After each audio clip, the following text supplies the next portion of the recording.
سونے سے کنکر وہ چاندی سی مٹی نظر میں بسانے کو جی چاہتا ہے. جو پوچھا نبی نے کہ کچھ گھر بھی چھوڑا تو صدیق اکبر کے ہونٹوں پہ آیا. جو پوچھا نبی نے کہ کچھ گھر بھی چھوڑا تو صدیق اکبر کے ہونٹوں پہ آیا. وہاں مال و دولت کی کیا ہے حقیقت, وہاں مال و دولت کی کیا ہے حقیقت, جہاں جان لٹانے کو جی چاہتا ہے. وہ شہر محبت جہاں مصطفیٰ ہے وہیں گھر بنانے کو جی چاہتا ہے. وہ ننھا ساصغر جو ایڑی رگڑ کر یہی کہہ رہا تھا وہ خیمے میں رو کر. وہ ننھا ساصغر جو ایڑی رگڑ کر یہی کہہ رہا تھا وہ خیمے میں رو کر. اے بابا میں پانی کا پیاسا نہیں ہوں, اے بابا میں پانی کا پیاسا نہیں ہوں, میرا سر کٹانے کو جی چاہتا ہے. وہ شہر محبت جہاں مصطفیٰ ہے وہیں گھر بنانے کو جی چاہتا ہے. ستاروں سے یہ چاند کہتا ہے ہر دم تمہیں کیا بتاؤں وہ ٹکڑوں کا عالم.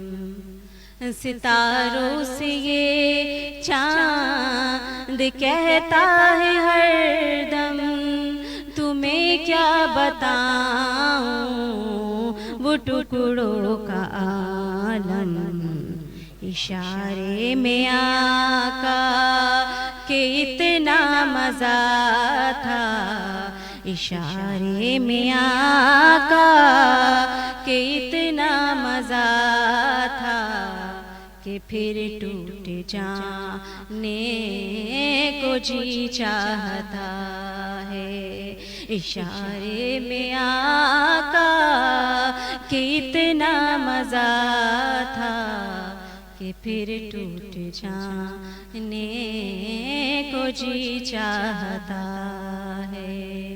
وہ شہر محبت جہاں مصطفیٰ ہے وہیں گھر بنانے کو جی چاہتا ہے. وہ سونے سے کنکر وہ چاندی سی مٹی نظر میں بسانے کو جی چاہتا ہے. وہ سونے سے کنکر وہ چاندی سی مٹی نظر میں بسانے کو جی چاہتا. ماشاءاللہ جناب علی بہت شکریہ, اور یقینی طور پہ بہت اچھا کلام پیش کر رہی تھیں. ثناء ہمارے ساتھ موجود تھیں. میں بات کو یہاں بات کرنے سے پہلے ایک بات میں روز بھول جاتا ہوں, آج میرے کو یاد آ گئی. یہ اتنا پیارا سیٹ آپ کو کیسا لگا پہلے تو یہ بتا. یہ سیٹ ماشاءاللہ بہت پیارا لگا ہوا ہے, اور اس سیٹ میں جو بھی محنت ہے وہ نو ڈاؤٹ عزیر خان زئی صاحب کی. اس کے بعد ایک چیز اور ہے, عزیر بھائی کے تو بالکل ہے, مگر ساتھ ہر سال کی طرح اس سال بھی عرفان ڈیکوریشن ان کا ایک بڑا کردار اور تعاون رہا. دعا کرتے ہیں اللہ کریم بھائی عرفان ڈیکوریشن والے کے علم میں، عمل میں، عمر میں، صحت میں، اس میں برکت عطا فرمائے. اور بالخصوص محمود قریشی صاحب، اللہ کریم ان کی بخشش اور مغفرت فرمائے، ان کو جنت والا مقام عطا فرمائے. اور جناب محترم محمد اکرم قریشی اختر القادری صاحب جو سماجی رہنما تھے، مذہبی رہنما تھے، اللہ کریم ان کی بے حساب بخشش فرمائے. اور عرفان بھائی کا ایک بار پھر شکریہ کہ ہر سال کی طرح اس سال بھی اس سیٹ میں عزیر خان زئی صاحب، زہیر لطیف نیازی صاحب اور بالخصوص عرفان ڈیکوریشن کا تعاون ہمارے ساتھ رہتا ہے. اللہ ان کو مزید ترقیاں عطا فرمائے. جناب محترم. بالکل جناب علی، بہت اچھی بات آپ نے کر دی ہے. میں بات کو آگے بڑھاؤں؟ جی جناب علی، ہمارے ساتھ موجود جناب عارف صاحب، اور میں بات کو آگے بڑھاتا ہوں. اور ہم بات کر رہے ہیں کیونکہ سیاسی اعتبار سے ہی، تو میں ابھی اسی بات کو آگے بڑھاؤں گا. اور ہم نے شہر حیدرآباد کی سطح پہ بات کی، میں ذرا اس سے آگے نکلتا ہوں. پاکستان تحریک انصاف کا کردار سوائے اپنے بانی کی رہائی کے علاوہ اب نظر نہیں آتا، کیوں؟ اچھا انصب، آپ یہاں پر جو پوچھنا چاہ رہے ہیں کہ سوائے بانی کے، دیکھیں وہ صرف بانی نہیں ہے، وہ سابق وزیر اعظم پاکستان ہے جن کا نام ہے عمران احمد خان نیازی. اچھا، آئین پاکستان ایک عام شہری کی طرح اپنے سابق وزیر اعظم کے بنیادی حقوق کا نہ صرف ذکر کرتا ہے بلکہ اس کے تحفظ کو بھی یقینی بناتا ہے. ابھی فی الوقت جو آپ کو نظر آ رہا ہے کہ پاکستان تحریک انصاف کی چاہے مرکزی قیادت ہو، صوبائی قیادت ہو، چاہے ہمارے پارلیمنٹیرینز ہوں یا مختلف ڈویژنز اور ڈسٹرکٹس کی جو ہماری لیڈرشپ ہے، وہ سب کیا مطالبہ کر رہے ہیں کہ خان صاحب پر تمام جو کیسز ہیں وہ جھوٹے ہیں، من گھڑت ہیں. ہم یہ مطالبہ کرتے ہیں کہ نہ صرف ان کی رہائی کو یقینی بنائیں بلکہ ان کے جو بنیادی حقوق ہے علاج معالجے کے حوالے سے کہ انہیں ان کے ذاتی معالجین تک رسائی فراہم کی جائے. آپ کیوں نہیں دے دیتے؟ یہی عمران احمد خان نیازی ہے جس نے پاکستان کے عوام کے لیے ایک نہیں، دو نہیں، تین کینسر ہاسپٹلز بنائے. لیکن انفارچونیٹلی پاکستان میں چونکہ فسطائیت ہے، بربریت ہے، اس وقت ایک نااہل امپورٹڈ حکومت کا راج ہے، تو ہم نہ صرف پاکستان تحریک انصاف کے بانی کا دفاع کر رہے ہیں بلکہ ہم فارمر پرائم منسٹر کے پروٹوکول کو بھی ڈیفینڈ کر رہے ہیں. تو یہ وقت کی ضرورت ہے کیونکہ خان صاحب کی جو کنڈیشن ہے اس وقت اڈیالہ جیل میں وہ بہت سیریس ہے، بہت کریٹیکل ہے. خان صاحب کی جو رائٹ آئی ہے وہ تقریباً 85% اس کا جو ویژن ہے وہ بلر ہو چکا ہے. اور اگر کوئی آئی اسپیشلسٹ، اسپیشلی اگر ان کی فیملی کی طرف سے کوئی ریکمینڈڈ ہے شفا انٹرنیشنل ہاسپٹل کے ڈاکٹرز، تو وہاں تک ان کو ایکسیس ملنے چاہیے. ہم یہ نہیں کریں جی کہ آپ خان صاحب کو قانون سے بالاتر کر کے گھر پہنچا دیں. وہ جھوٹے مقدمات کا، سیاسی مقدمات کا سامنا کر رہے ہیں، ان کی لیگل کاؤنسل ان کے ساتھ موجود ہے. تو پی ٹی آئی ابھی اپنی جو پرائیورٹی سیٹ کر رہی ہے وہ فارمر پرائم منسٹر کو ڈیفینڈ کرنے میں ہے. اور جہاں ہم حکومت کا حصہ ہے تو صوبائی حکومت ہمارے پاس ہے، وہاں پہ اللہ کے فضل و کرم سے ہم نہ صرف صحت کے شعبے میں، تعلیم کے شعبے میں، روزگار کے شعبے میں، مختلف شعبہ جات کے اندر بہت اچھا کام کر رہے ہیں. آپ اگر ممکن ہو تو کبھی آپ سروے کنڈکٹ کریں، کے پی کے میں آپ جائیں، وہاں تشریف لے کر جائیں. ہماری نوجوان قیادت ہے وہاں پر، سہیل خان آفریدی ہے ماشاءاللہ، اپنی پوری صوبائی کابینہ کے ہمراہ بہت اچھا کام کر رہے ہیں. اب وہاں پر نیوٹرل سروے کنڈکٹ کیجئے، وہاں سے عوام سے براہ راست آپ معلومات لیجئے. اچھا، جس طرح ابھی آپ نے کہا کہ آپ ایک فارمر پرائم منسٹر کے چونکہ جو پروٹوکولز ہیں ان کے حوالے سے ذرا زیادہ سرگرم عمل ہیں، تو اگر آنے والے وقتوں میں کبھی دوبارہ پاکستان تحریک انصاف اقتدار میں آ جاتی ہے اور کوئی اور شخص ماضی کا پرائم منسٹر وہ ان حالات میں ہوتا ہے، تو کیا تب بھی پاکستان تحریک انصاف یہ رول ادا کرے گی اپنا؟ دیکھیں الحمدللہ ہم ماضی میں آلریڈی یہ ایگزامپل سیٹ کر چکے ہیں. ماضی میں اگر آپ کو یاد ہو تو فارمر پرائم منسٹر اس ٹائم پہ میاں نواز شریف صاحب ہوا کرتے تھے، اور وہ بھی اڈیالہ جیل میں ہی قید تھے. ان پر بھی مقدمات تھے، اگر آپ کو یاد ہو پاناما لیکس، تو ان میں ان کا نام تھا اور باقاعدہ ان کو سپریم کورٹ کے اندر ان کے کیسے چلے، اور he was declared certified corrupt person, ٹھیک ہے. لیکن اس کے باوجود میڈیکل گراؤنڈز پر ہماری جو وزیر صحت تھی صوبائی ڈاکٹر یاسمین راشد صاحبہ، جو کہ بڑی سینئر وزیر تھی ہماری اور کینسر سروائیول پیشنٹ ہے، وہ بھی آج قید میں ہیں. اس وقت انہوں نے ایک پوری میڈیکل رپورٹ نیوٹرل گراؤنڈ پہ سبمٹ کی فیڈرل گورنمنٹ کو، اور فیڈرل کیبنٹ میں خان صاحب کے ساتھ ہوا کرتی تھی شیری مزاری صاحب، وہ ہماری فیڈرل منسٹر تھی. تو ہم نے سر میاں نواز شریف صاحب کو ہمارے former prime minister Imran Ahmed Khan Niazi صاحب کے دور حکومت میں یہ پوری میڈیکل فیسلٹی دی. ان کی فیملی کا کہنا تھا کہ جن کی پلیٹلیٹس بہت تیزی سے گر رہی ہیں اور ہمیں خدشہ ہے کہ ایسا نہ ہو کہ ان کی باڈی سے بلیڈنگ شروع ہو جائے، تو پوری میڈیکل گراؤنڈ پر ان کو باقاعدہ نہ صرف فیملی تک رسائی تھی، علاج معالجہ یقینی بنا تو ایون بیرون ملک جانے کا، جو کہ آج کے موجودہ ایک پرائم منسٹر جن کو ہم تسلیم نہیں کرتے، وہ فارم 47 کے پروڈکٹ ہیں. ٹھیک ہے، وی لٹرلی کنسیڈر ہم، جیسے ورلڈ میں ان کے بارے میں ایک پروپیگنڈا ہے، and we also believe in that کہ he is kind of like a cherry blossom. ٹھیک ہے، اے گائے ہو پالش دا بوٹس. وہ اس بندے نے اپنے بڑے بھائی کو 50 روپے کے اسٹامپ وینڈر پر وٹنس دے کر لنڈن روانہ کیا تھا. لیکن ہم یہ نہیں کہہ رہے خان صاحب کو لنڈن پہنچایا جائے، ہم کہہ رہے دارالخلافہ پاکستان شفا انٹرنیشنل ہاسپٹل تک رسائی دے دی جائے. ہمارا یہ معصومانہ مطالبہ ہے. چلیں بالکل ٹھیک ہو گیا. اب میں ذرا ہماری اس وقت کی حکومت کے اوپر آتا ہوں. جی ہم نے جتنا زیادہ سروے کیا، جتنے پروگرامز کیے حیدرآباد میں، اس پہ بھی ہم کئی دفعہ کرتے رہے.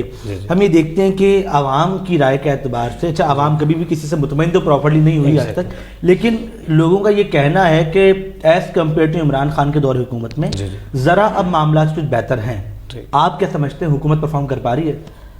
آپ دیکھیے انصب، میں نے پہلے بھی ایک بات آپ سے ریکویسٹ کی تھی آپ سے کہ عوام تک زمینی حقائق کنونس ہونے چاہیے کہ جتنا جلدی ہم زمینی حقائق ان تک پہنچائیں گے تو ان کو رائے قائم کرنے بھی. سر میں بیسک نیڈس کی بات کر رہا ہوں. بیسک نیڈس کی بات کر رہا ہوں. دیکھیے سب سے پہلی چیز ہوتی ہے بیسک نیسیسٹیز میں، وہ ہے روزگار.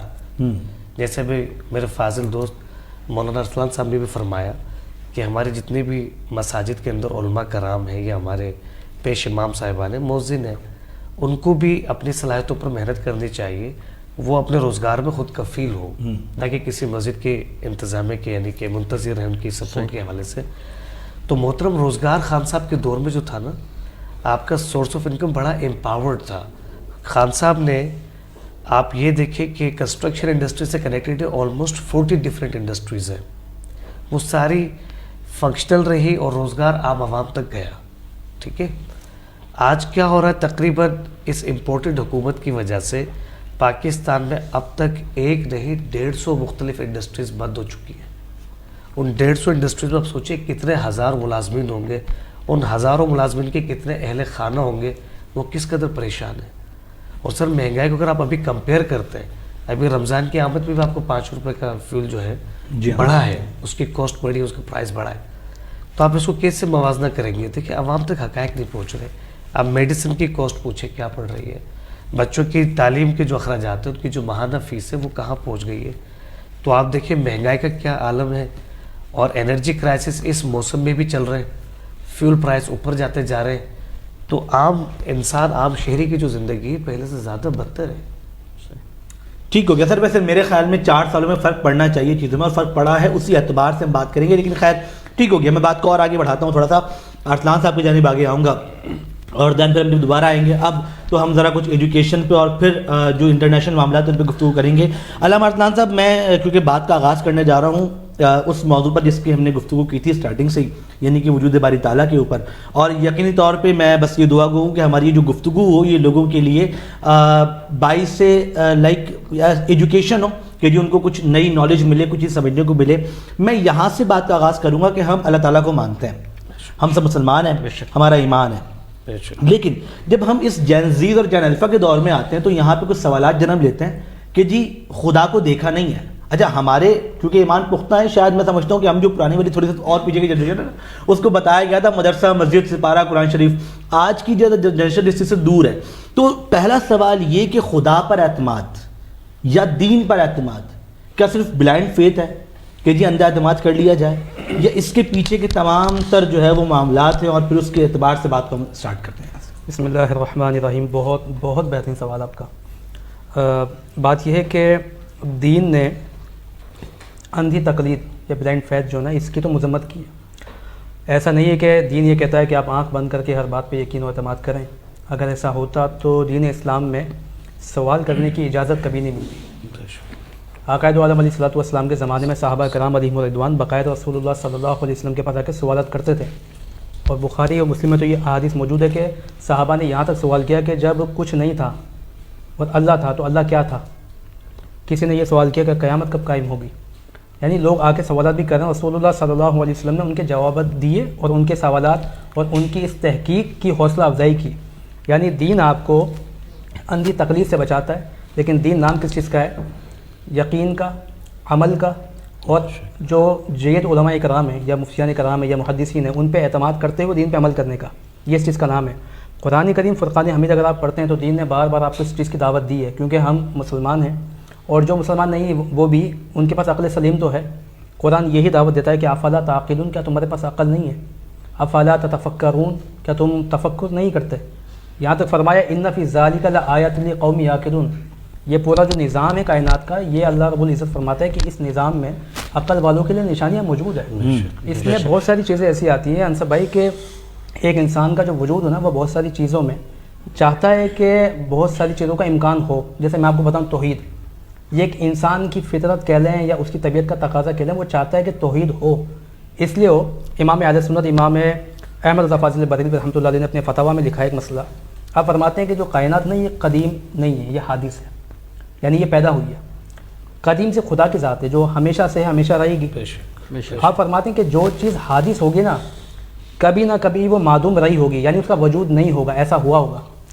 تو اگر حادث جو معدوم چیز ہے اس کو پیدا کیا گیا حادث، تو لازمی کوئی نہ کوئی محدث بھی ہوگا جس نے اس کو پیدا کیا۔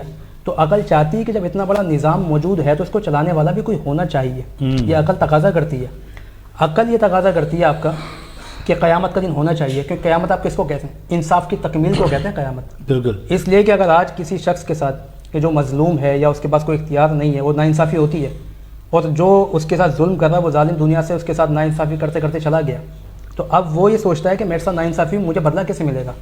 تو قیامت جو نام ہے نا، یہ نام ہے انصاف کی تکمیل کا، اور انسان کی طبیعت چاہتی ہے کہ یہ ہو، یعنی یہ وہ دلیل امکانی ہے جو عقل تقاضا کرتی ہے۔ قرآن خود کہتا ہے فَمَن يَعْمَلْ مِثْقَالَ ذَرَّةٍ خَيْرًا يَرَهُ وَمَن يَعْمَلْ مِثْقَالَ ذَرَّةٍ شَرًّا يَرَهُ، یعنی جو عمل آپ نے کیا ہے دنیا میں، جو کچھ بھی کیا، جو کچھ بویا ہے، اب اللہ کے سامنے جانے کے بعد آپ کے اعمال کی کتاب آپ کے ہاتھ میں ہوگی اور کوئی جھوٹا اسٹیٹمنٹ آپ نہیں دے سکتے۔ یہاں تو بیوقوف بنایا جا سکتا ہے، وہاں جو کیا ہے وہ آپ اپنی آنکھوں سے دیکھیں گے، اور ذرے کے برابر ہے وہ بھی آپ دیکھیں گے۔ تو دین آپ منع کرتا ہے اندھی تقلید کا، سوالات کی اجازت دین نے دی ہے، پہلی بات تو یہ۔ اس کے ساتھ ساتھ اگر آپ دیکھیں آج جو جینزی ہے نا، ان کے لیے میں نے کل ایک ویڈیو دیکھا تھا، اور ایک عالم دین ہے ہمارے اسلام آباد کے، وہ انہی مسائل پہ گفتگو کرتے ہیں، تو اس میں ایک تحقیق سامنے آئی کہ 1997 کے بعد کے جو لوگ پیدا ہوئے ہیں 2012 تک کے، اس سے پہلے کے جو لوگ تھے ان کی عادت یا روٹین یہ تھی کہ وہ کتابوں کو پڑھتے تھے، ان کو مطالعے کا شوق تھا، اداروں سے اپنے آپ کو باقاعدہ وہ جوائن رکھتے تھے اداروں میں، اور کئی کئی گھنٹوں کے مطالعوں کے بعد جا کے ان کے پاس علم کا بہت اچھا وسیع ذخیرہ ہوتا ہے۔ آج کے جو جینزی نا، یہ شارٹ ٹرم پہ چاہتے ہیں کہ ہمیں 10 منٹ کے اندر تمام نالج مل جائے، اور نیٹ پہ بیٹھے رہتے ہیں، موبائل میں کو یوز کر رہے ہیں، مطالعہ باقاعدہ نہیں کر رہے ہیں۔ تو ایک تحقیق کے مطابق پہلے یہ ہوتا تھا کہ جو انسان پہلے چلے گئے ان کے بعد جو لوگ آ رہے ہیں ان کی جو دماغی صلاحیت ہے وہ پہلے والوں سے زیادہ بہتر ہوتی تھی، لیکن 1997 کے بعد جو لوگ پیدا ہوئے ان کی صلاحیت پہلے والوں سے کم ہو گئی۔ اس کی وجہ ہے کہ ان کے مطالعے کی کمی یا شوق میں کمی کہہ لیں آپ، جو پڑھتے نہیں ہیں اور شارٹ ٹرم پہ ساری چیزیں چاہتے ہیں۔ تو یہ جینزی جو اب سوالات پیدا ہو رہے ہیں کہ یہ خدا کا وجود ہے یا نہیں ہے، اب مجھے بتائیں اس سے پہلے سوالات کبھی نہیں ہوتے تھے۔ دین، اگر اب میں کہوں دین نے کس چیز کی نفی کی ہے؟ اس اندھی تقلید کی ہے، یا اس اندھی روایت کی ہے کہ جب عقل چاہتی ہے کہ جس بت کو اس نے خود بنایا ہے وہ اس کی عبادت کیسے کرے گا، کیونکہ یہ تو خود بنایا ہوا ہے، یہ اس کی کیا مدد کرے گا؟ اس وقت کافر کو جب کہا جاتا ہے کہ آپ اس کی عبادت نہ کرو تو وہ کیا کہتے تھے؟ قالوا وجدنا آباءنا لها عابدین، ہم نے اپنے بڑوں کو اس کی عبادت کرتے دیکھا ہے، ہم تو اس کی عبادت ہی کریں گے۔ اچھا، جب ان کو کہا جاتا ہے وَإِذَا قِيلَ لَهُمُ اتَّبِعُوا مَا أَنزَلَ اللَّهُ قَالُوا بَلْ نَتَّبِعُ مَا أَلْفَيْنَا عَلَيْهِ، کہ اللہ رب العزت فرماتا ہے کہ جو اللہ نے کلام نازل کیا تحقیق طلب اس کی پیروی کرو، تو وہ کہتے ہیں کہ جو ہم نے بڑوں کو کرتے دیکھا ہم تو وہی کریں گے۔ تو دین ان اندھی روایات کی تقلید سے منع کرتا ہے۔ تحقیق کا اور ایمان کو یقین و مضبوط میں بدلنے کے لیے آپ ریسرچ کریں، اس کی تو حوصلہ افزائی کی گئی ہے۔ امام غزالی رحمۃ اللہ علیہ تو یہاں تک کہتے ہیں اپنی کتاب احیاء العلوم کے اندر کہ دین جو ہے یہ شروع تقلید سے ہو سکتا ہے مگر اس کی تکمیل تحقیق کے ساتھ ہی ہوگی۔ تو تحقیق سے منع نہیں کیا گیا، جس چیز پر آگے دین آپ کو کہتا ہے کہ یہاں پہ سٹاپ ہونا چاہیے، یہاں پر آپ آگے نہ بڑھیں، وہ کون سے سوالات ہوتے ہیں؟ وہ یہ سوال ہے کہ رسول اللہ صلی اللہ علیہ وسلم نے فرمایا، مسلم شریف کی حدیث ہے، آپ نے فرمایا کہ انسان کی عقل میں سوال آتا ہے کہ اس کائنات کو کس نے بنایا؟ اللہ نے بنایا۔ اللہ کو کس نے بنایا؟ تو وہ فرماتے جب یہ سوال آیا تو سمجھ جاؤ کہ اب شیطان تم پہ حملہ کر رہا ہے، اس لیے کہ اس والے ٹاپک کو انسان کی عقل محدود سمجھ نہیں سکتی، یہاں آ کے سٹاپ کیا گیا ہے۔ اس کے علاوہ کے جو باقی معاملات ہیں اس کی تحقیق کا حکم ہے، ورنہ قرآن ہی تو کہہ رہا ہے آپ کو افلا تعقلون، تو ہمارے پاس کیا عقل نہیں ہے، اور یہ جو قرآن جتنے آپ کو نظام میں جو نظارے ملتے ہیں دیکھنے کو، یہ ساری چیزیں اس بات کی طرف نشاندہی کر رہی ہے کہ یہاں خالق بھی موجود ہے، وہ وحدہ لا شریک بھی ہے۔ نبوت کا جو منصب ہے، اسی پر مجھے ایک بات یاد آئی، یہ نبوت کا منصب ہونے کا تقاضا بھی انسان کی عقل کرتی ہے، اس لیے کہ نبوت کس منصب کو کہتے ہیں؟ انسان کے رہنمائی کے لیے، انسان کی رہنمائی ہونی چاہیے، یہ سوسائٹی کا تقاضا ہے کہ بھائی بات یہ کہ اگر آپ کو کوئی بات میں بتا رہا ہوں، میں نے دین پڑھا تو میں دین کی بات بتاؤں گا، اچھا میں نہیں ہوں تو آپ کو کون بتائے گا دین کی بات؟ کوئی نہیں بتانے والا۔ اگر ہم اللہ رب العزت جو ہمارا خالق ہے، مالک ہے، اس کے پیغام کو سمجھنا چاہتے ہیں تو ان کے نبیوں سے سیکھیں گے، ان سے۔ تو یہ نبوت کا ہونا یہ سوسائٹی کی نیڈ ہے، تو یہ عقل ساری چیزوں کو دیکھنے کے بعد خود تقاضا کرتی ہے کہ کیا کیا چیزیں یہاں ہونی چاہیے۔ اس لیے اگر یہ سمجھتے ہیں کہ جی دین بلائنڈ فیتھ کا نام ہے تو ایسا نہیں ہے، دین تحقیق کا نام ہے، یقین کا نام ہے، ایمان کا۔ قرآن پڑھیں، سمجھیں اور اس پر ریسرچ کریں، اور اس کے بعد وہ جو تقلید ہم کرتے ہیں علماء کی فقہی مسائل میں، وہ اس وجہ سے ہوتی ہے کہ ہم ان علماء پر ان کی فیلڈ کے اعتبار سے اعتماد کرتے ہیں۔ پھر میں یہاں تک آپ کی بات کو بالکل صحیح درست ثابت کرتا ہوں، میں مان لیتا ہوں، لیکن ایک بات یہ بھی ہے نا کہ ہم نے شاید دین کو اتنا زیادہ کمپلیکس کر دیا ہے کہ جی ابھی آپ یہاں بیٹھ کے بولیں گے جی 20 رکعت پڑھو تو 8 بھی پڑھو، پھر وہ مجھ جیسا بندہ کہیں گھوم پھر کے جائے گا وہ بولے گا جی 8 پڑھو، ایسے ہی ہے نا، پھر وہ بولے گا جی رفع یدین کرو تو نہیں کرو۔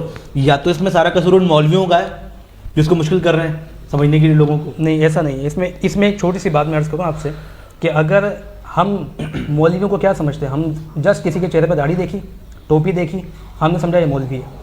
اب اسی طرح کے دو لوگ آتے ہیں، دونوں الگ الگ بات کر رہے ہیں، آپ دونوں پہ اعتماد کس بنیاد پہ کر رہے ہیں؟ علم کی بنیاد پہ نہیں کر رہے ہیں، اس کے گیٹ اپ کی بنیاد پہ کر رہے ہیں۔ جی نجم مصطفی صاحب کی کتاب ہے منزل کی تلاش، آپ وہ پڑھیں، اس میں باقاعدہ پوری کی پوری تحقیق موجود ہے 1857 کے بعد کی، کہ جو برٹش گورنمنٹ تھی انہوں نے کچھ علماء کو باقاعدہ پیسے دے کے خریدا تھا کہ سلیبس تمہارا ہوگا، طریقہ ہمارا ہوگا۔ تو اس کے اندر ہماری جو نظام تعلیم ہے اس کے اندر اتنی ساری چیزیں کو ایڈ کی گئی ہے، اور جس کی وجہ سے ہمارا نوجوان اس بات کو اب پریشان ہے کہ یار یہ مولوی بھی بات کرتا ہے قرآن حدیث سے، یہ مولوی بات کرتا ہے، تو کون سی بات سچ ہے؟ اس کا سب سے اچھا طریقہ یہ ہوتا ہے کہ آپ جو خود پڑھنے والے ہوتے ہیں نا، آپ سمجھتے ہیں، یعنی دیکھیں میں نے دین کو پڑھا، میں ایک مدرسے میں گیا، میں نے عربی پڑھی، اور جو نصاب کی کتابیں وہ تقریباً تمام مکاتب فکر میں سیم ہوتی ہے، وہ پڑھنے کے بعد اب اس قابل ہو جاتے ہیں کہ آپ قرآن حدیث کو سمجھ سکتے ہیں۔ تو پھر آپ خود سمجھیے، کیونکہ دین عقل کے خلاف نہیں ہے، یہ ذہن میں رکھیے گا، دین عقل کے خلاف نہیں ہے۔ بہت سی باتیں ایسی ہیں نہ، اچھا دین عقل کے خلاف بھی نہیں ہے، فطرت کے خلاف بھی نہیں ہے، تو آپ کو فطرتاً سمجھ میں آ جائے گی یار کس بندے کی بات کتنی صحیح ہو سکتی ہے۔ تو اس لیے اگر یہ کنفیوز لوگ ہو رہے ہیں، اس میں ان کی غلطی ہے کہ وہ تنقید کرنے کا ٹائم تو نکال لیتے ہیں لیکن دین کو پڑھنے کا ٹائم ان کے پاس نہیں تھا۔ چلیں میں اس بات کو آگے بھی لے کر آؤں گا یقینی طور پہ، کیونکہ اب یہ سلسلہ چلے گا، روزانہ کی بنیاد پہ اس پہ گفتگو ہوگی، کیونکہ یہ بھی میں اس بات کو اگر یہاں پہ بھی روک دوں نا کہ لوگوں کو، جیسے بھی آپ نے کہا کہ لوگوں کو پڑھنا چاہیے اور لوگ اس کو سمجھیں، تو ہماری پچھلی کسی ٹرانسمیشن میں یہ گفتگو بھی ہوئی تھی کہ قرآن کو میں باتیں اس طرح کی ہیں کہ وہ ڈائریکٹ سمجھی نہیں جا سکتی، اس کو سمجھانے والے ہونے چاہیے، ایسا ہی بالکل یہ بھی آپ نے کہا تھا۔ تو میں یقینی طور پہ اس بات کو بھی آگے بڑھاؤں گا۔ ابھی ہم لیں گے ایک بریک، وقفے کا ٹائم ہے جی، آپ نے کہیں نہیں جانا ہے، دیکھتے رہیے کرم رمضان۔ رمضان رمضان کا رنگ ہے رمضان۔